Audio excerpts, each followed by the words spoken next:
Well, hey there, team, and welcome back to the channel, and welcome back, I suppose, to Distant Worlds 2. We had a look at this in a bit of a preview build, but I'm now sitting with the full release build, and I've been playing it for a couple of hours this afternoon. So look, this is the closest you're going to get to a review from me. I don't really do reviews, right? I do overview videos where I show you a bit of gameplay, give you a few impressions, and you can make up your own mind because you're an adult and you're a gamer and you know exactly what you're doing, right?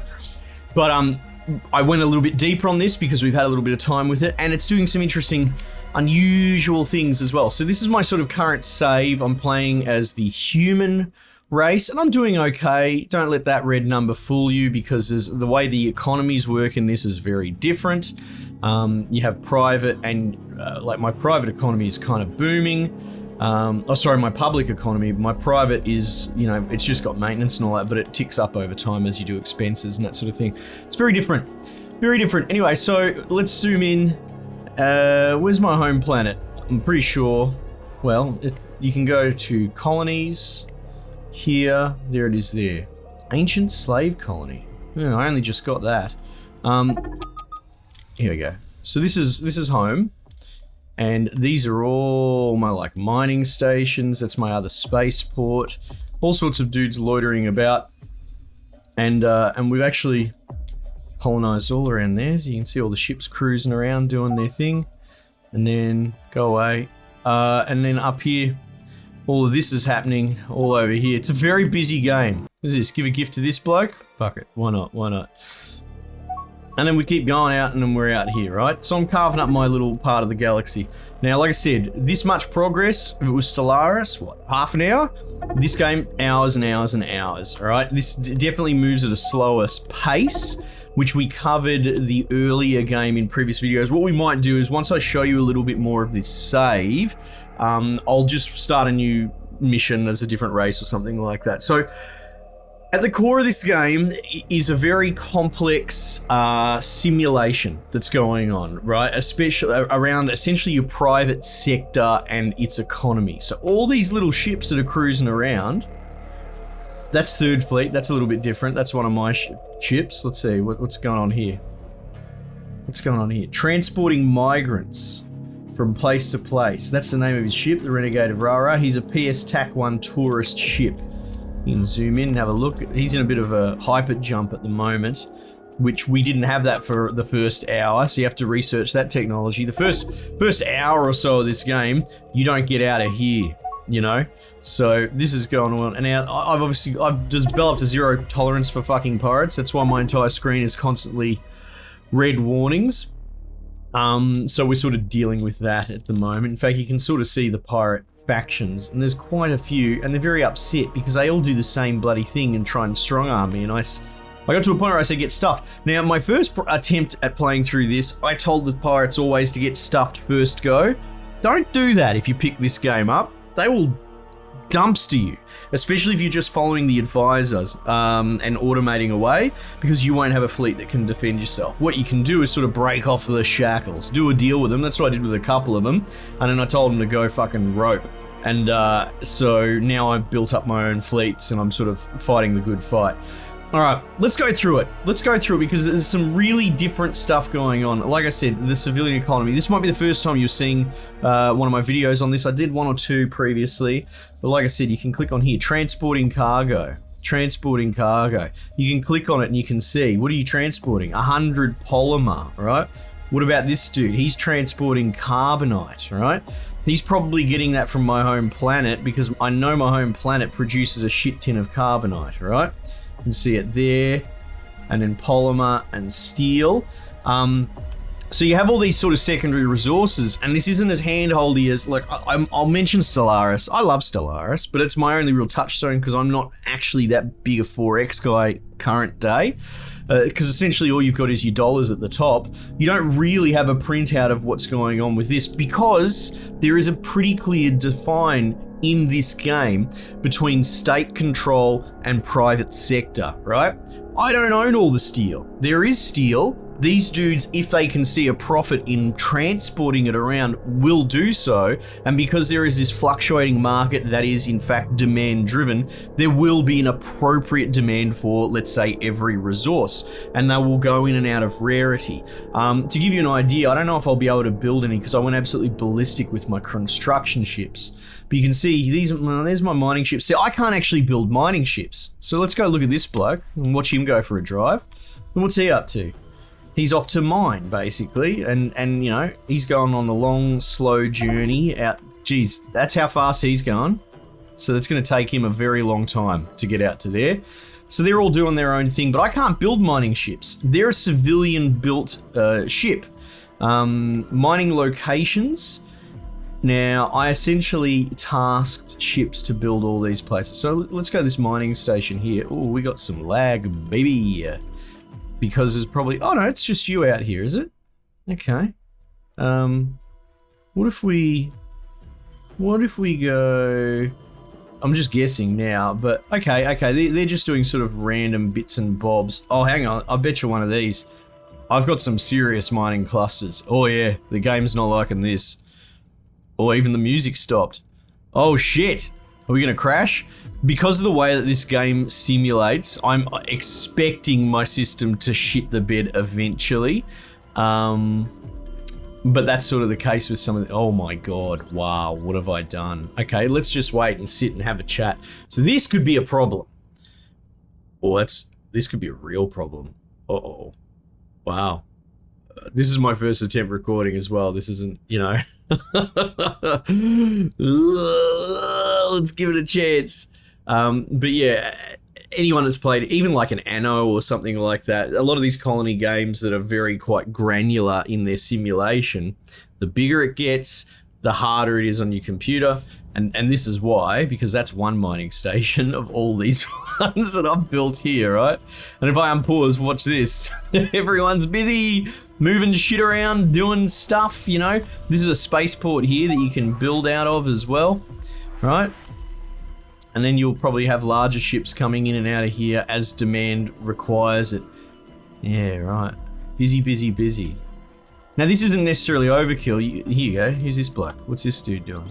Transporting cargo. So he's bringing in 600 Caslin, which I believe is the fuel in this universe. So he'll drop that off. And wherever the fuck he's going. He's going to literally one of these stations. There you go. Oh, and he's got a bit more, has he? And you can see the speed. He's jumping. It uses energy to jump, uses fuel to recharge energy. Like, the level of granularity of this game is kind of insane, all right? So, I like this. I really like this. And at first, when we were discussing it, a lot of it is automated by default. You can turn off the automation, and to a point you will fiddle with some of it. But once you start scaling up, you're gonna appreciate why it lets you automate. Maybe in the early game you'll be a bit more hands-on, but the reason it's automating the busy work is because it really does. Imagine that you were the leader of a country or whatever, and you were min-maxing shit at the bottom of the production chain. You wouldn't, right? And that's kind of, you know, it becomes more and more apparent the more you play this. All right, so much to go over. I'm gushing a little bit because I'm really enjoying this. Okay, let's just click through some of the tabs. Diplomacy is actually kind of pretty standard fare. However, you can see there is an automatic diplomacy already in place, right?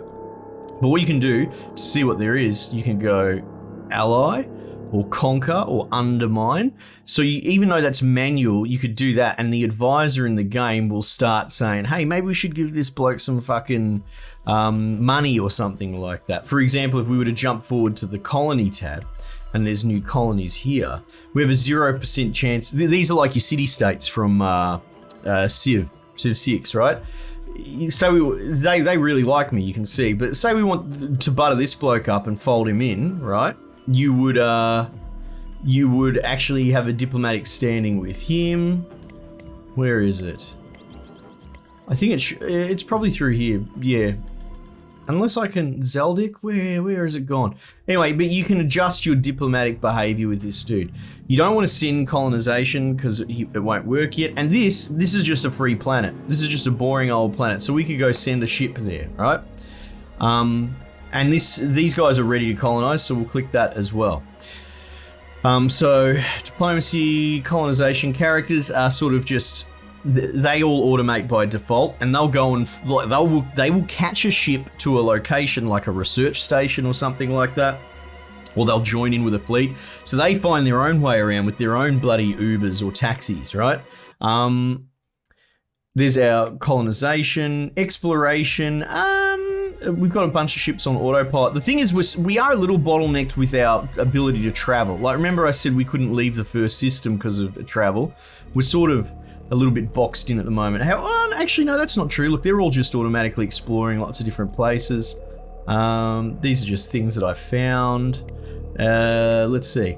So mining, oh, here we go. We must have found a whole batch of mining locations. This is great. Okay, cool. So these are already queued up. And if you go all the way to the top, oh my God, these already have a ship on the way. Like, in fact, if we click, it'll say he's already constructing that there. Construction ship is building that. All right. Rocky asteroid. Maybe the construction ship, there he is there. He's on the way there. Okay. So basically, these ones down here, like, go have a look at this. This is a rock I've discovered, obviously, in my travels. And I can just go, you can click it down here, and it queues it up, or you can queue these up like that, right? You can get them basically queued up manually. Mining ships, I've said, aren't built by me. Construction ships kind of are, and you can see these are the construction yards I have available all over the place, right?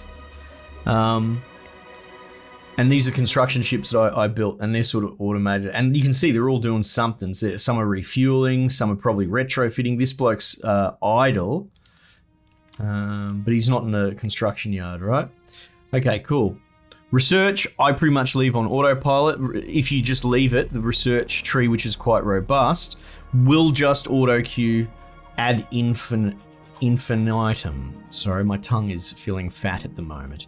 So don't mess with it too much. I did at the beginning. I was like, do this because it says it's got a colony ship in it, but that didn't work because apparently we need colonizing technology in that. So letting it sort of just run the course on its own was the go. Fleets is really interesting as well.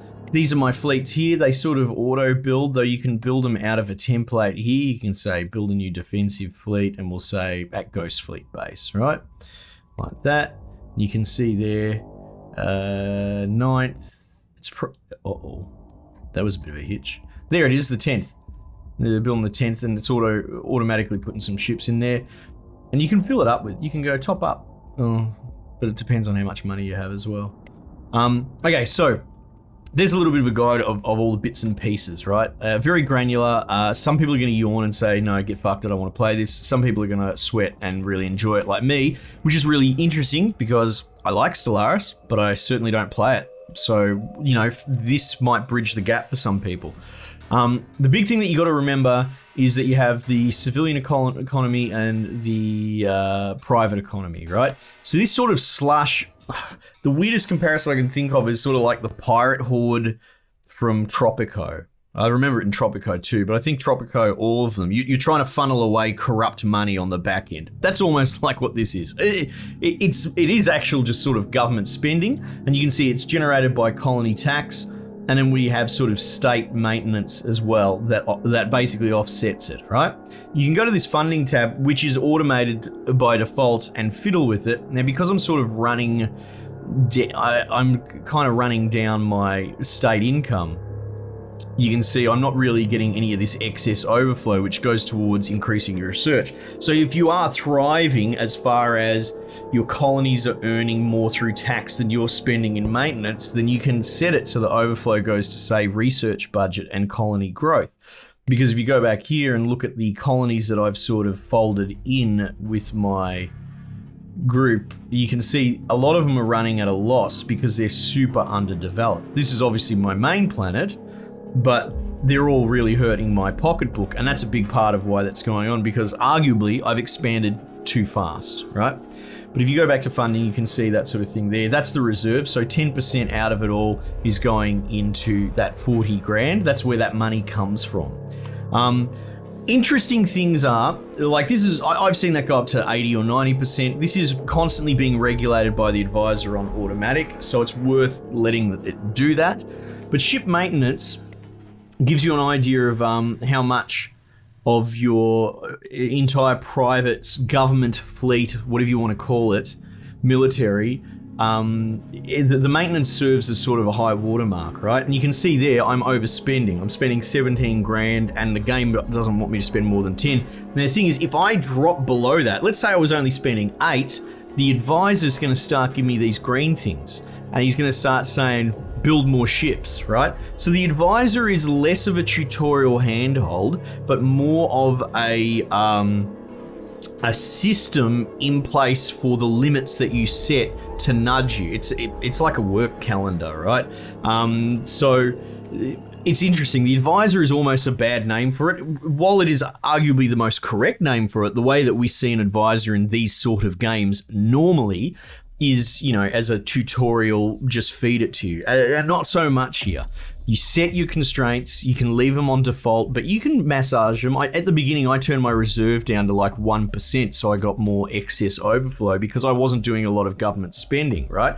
So you can do that, and the game will just basically nudge you and say, hey, you're not spending enough in this category or whatever, right? Yeah, so that should give you an idea. So at the base level, it might be easier if I just start a new game to show you. Let's just save this, whatever. And we'll go main menu, start a new game. So many granular bloody options that I don't personally care about. There's the human. We looked at the Cadian, and I think we looked at, was it these guys? Moltaran? Mortalan, whatever, right? Then we've got bloody 2 furry races over here. I don't know what you're doing, Slytherin. Get this shit out of here. And then we've got these guys, which I'm kind of, you know, I love playing Tyranids and all that sort of stuff. So this is your hive mind team. So I like that in Warhammer, and they're the only ones that can be a hive mind, right? Oh, can they be a democracy? That's kind of funny. I'm not that interested in it. I find that shit like this doesn't really it's good for a gimmick run once off, but it doesn't really translate into a 4X, especially this one where it's so driven by basically a civilian economy.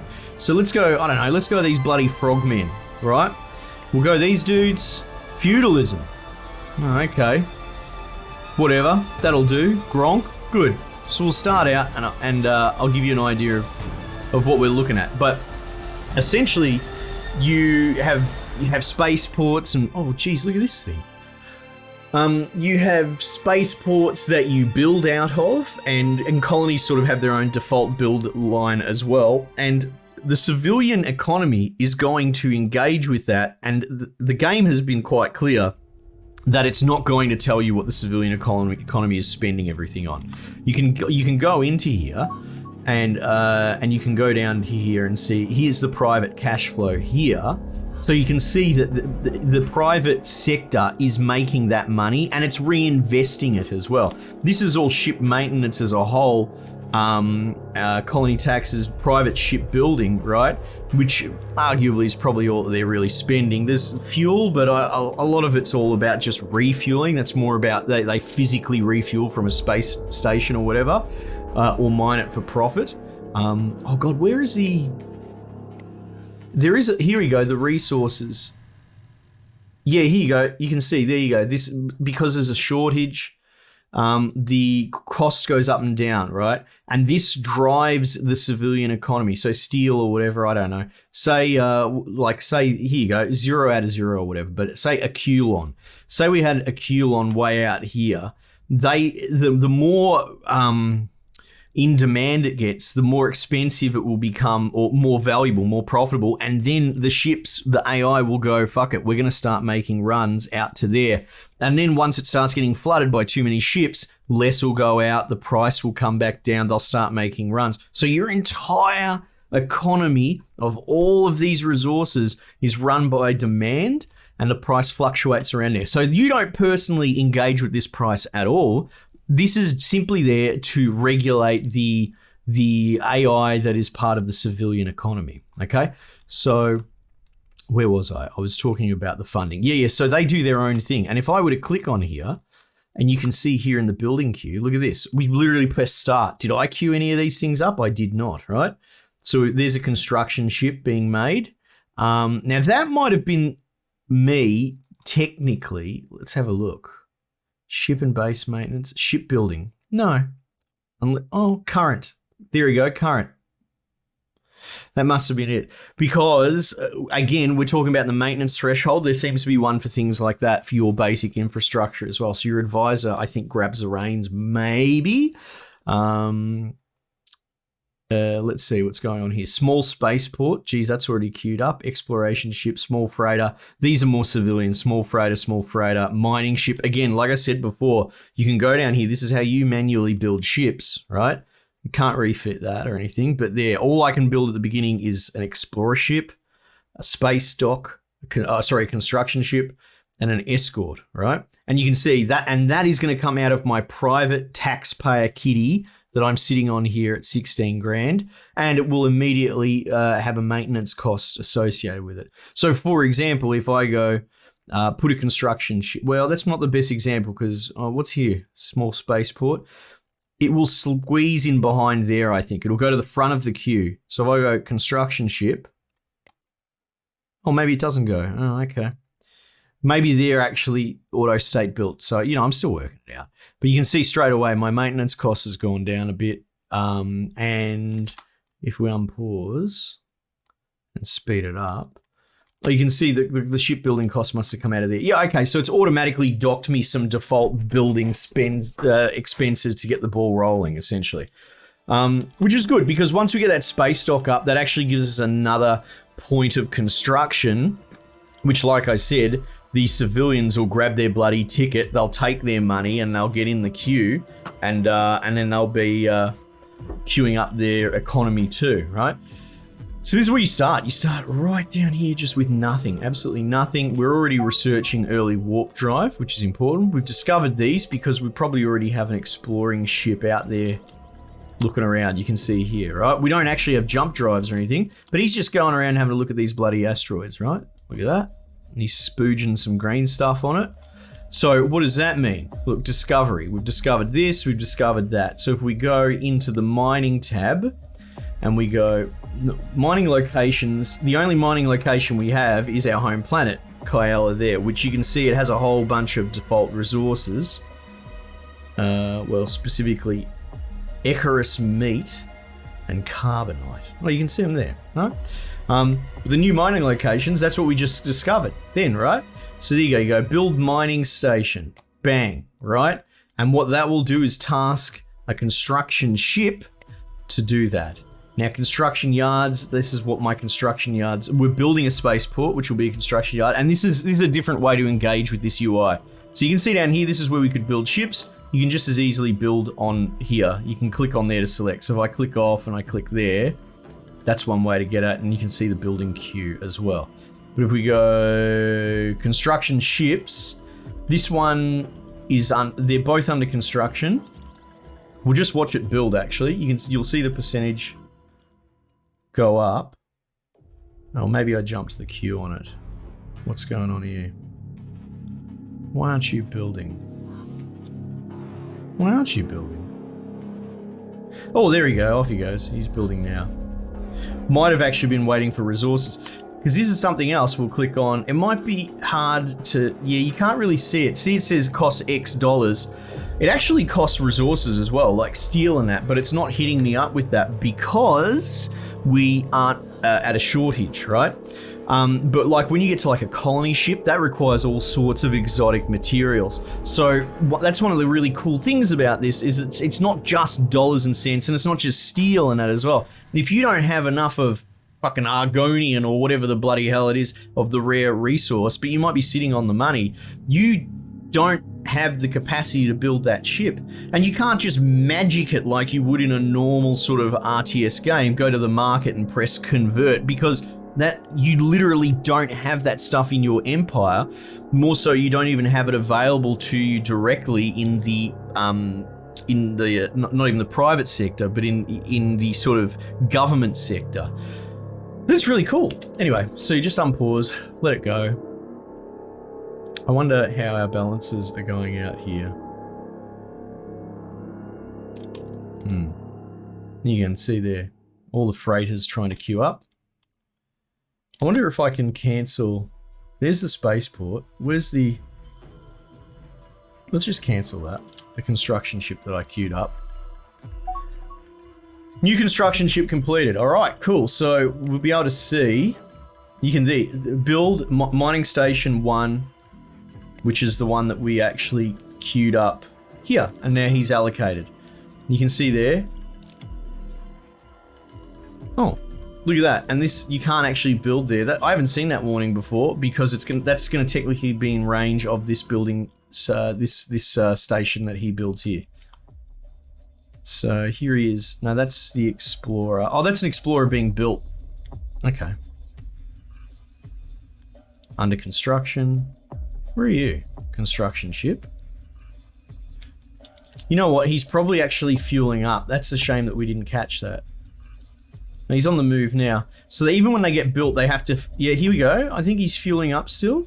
No, he's using fuel slowly. He can't energy jump. Here he comes there. So then he'll build that station. There it is. And he's building away. Meanwhile, this economy's starting to get up. That small spaceport's being built.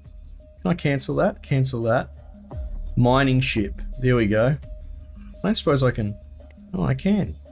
Though I assume that the civilian economy will just bloody build another one.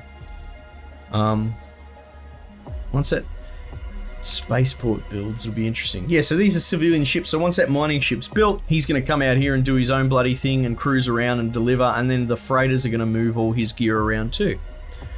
Phenomenal game. I really, really like it. At first blush, the automation seems... overbearing, and here you go, you can see we can build there as well, but it also needs to hold supply to be able to do it. Here you go, resource shortage. Look at this. Carbonite. Oh, Caslin, fuel. It's short on fuel. And there you go, you can set the stock levels manually on how to maintain what. It doesn't need any of this. That's crazy, man. That's so good. Anyway, I like this game a lot. I know this was a little bit of, well, like I said, it's almost a review, to be honest. As good as a review you'll get from me.